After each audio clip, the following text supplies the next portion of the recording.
Buat yang baru bergabung, salam kenal dan karena kamu sudah sampai di sini, langsung aja kita masuk dalam cerita. Saat persembunyian mereka ketahuan, Ibu Oh tak curiga. Mereka kompak dalam membuat alasan yang masuk akal sehingga penyamaran anggota BIN masih belum ketahuan. Pulang dari rumah Hesong, Ibu Oh mulai curiga. Dia menganggap Hesong sebagai siswa misterius. Tinggal di rumah atap, tapi memiliki mobil mewah. Ibu Oh curiga jika Hesong memasukkan identitasnya agar bisa memiliki SIM. Selain mendapatkan 100 tanda tangan, Hesong juga harus mendapatkan peringkat yang bagus untuk bisa diterima sebagai anggota OSIS. Dan Hesong berhasil melakukannya dengan mendapatkan peringkat ke-10. Sedangkan Yujong menjadi peringkat pertama mengalahkan Yena yang selama ini selalu menjadi juara pertama. Yena pun khawatir akan kemarahan sang ibu. Ibunya tahu jika Yena di peringkat kedua. Dia terlihat sangat kecewa. Dengan penuh semangat, Hesong menemui Yena. Hari ini dia langsung mendaftar sebagai anggota OSIS. Hari berikutnya, Hesong kembali mendekati Yena. Dia mencoba merayu dengan memberikan minuman berdaun agar diterima sebagai anggota OSIS. Ia sempat ditertawakan karena cara merayunya yang konyol itu. Namun, Hesong diterima sebagai anggota OSIS kemudian. Yena menyetujuinya atas perintah sang ibu.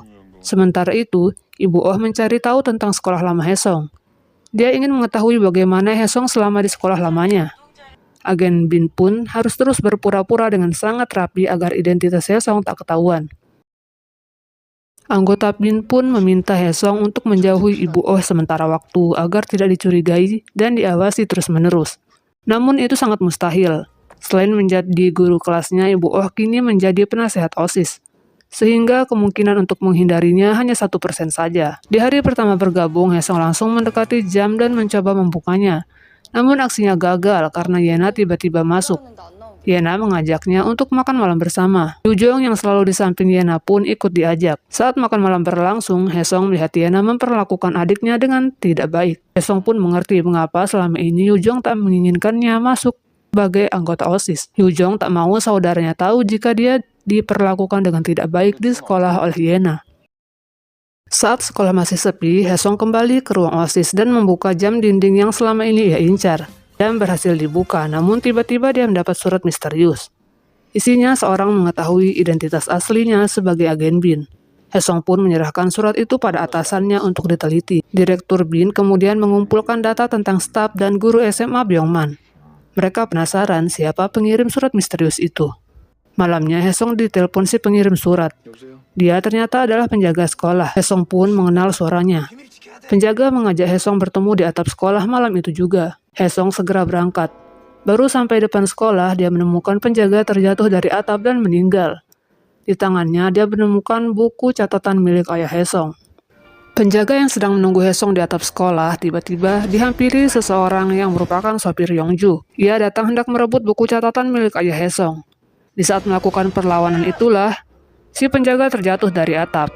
Hesong yang menemukan pun cukup kaget. Ia kemudian mengejar pelaku. Keduanya sempat berkelahi, namun si pelaku berhasil kabur saat ada orang ketiga yang dicurigai mengintai. Si pelaku menemui Yongju tanpa membawa buku yang dicari. Hesong kemudian kembali ke kantor BIN, dan dia sangat emosi dan mengusir semua orang yang ada di ruangan direktur. Sementara direktur ia tahan. Hesong meminta penjelasan tentang buku ayahnya yang ditemukan di SMA Byongman. Direktur memberitahu jika dulu ayahnya memiliki misi yang sama seperti Hesong saat ini. Hesong sangat marah dan hampir memukul direktur. Untungnya paman Hesong datang mencegah dengan cepat.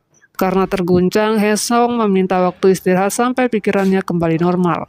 Hesong membaca catatan peninggalan ayahnya. Di sana ada semua petunjuk untuk menemukan emas yang disembunyikan itu. Kematian penjaga disamarkan sebagai bunuh diri oleh sopir Yongju. Hesong tak masuk sekolah.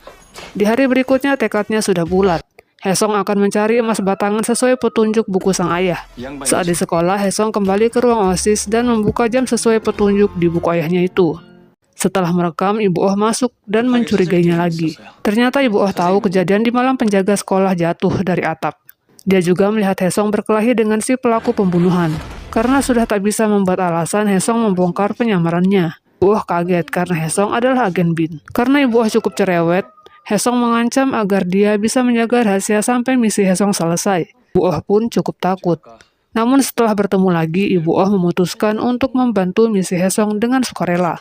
Pagi berikutnya Hesong menuju ruang piano untuk memecahkan teka-teki selanjutnya. Kata Ibu Oh, piano besarnya ada di ruangan pimpinan. Tak ada yang bisa masuk kecuali di saat ada acara. Kebetulan acara besar tahunan akan dilaksanakan beberapa hari lagi.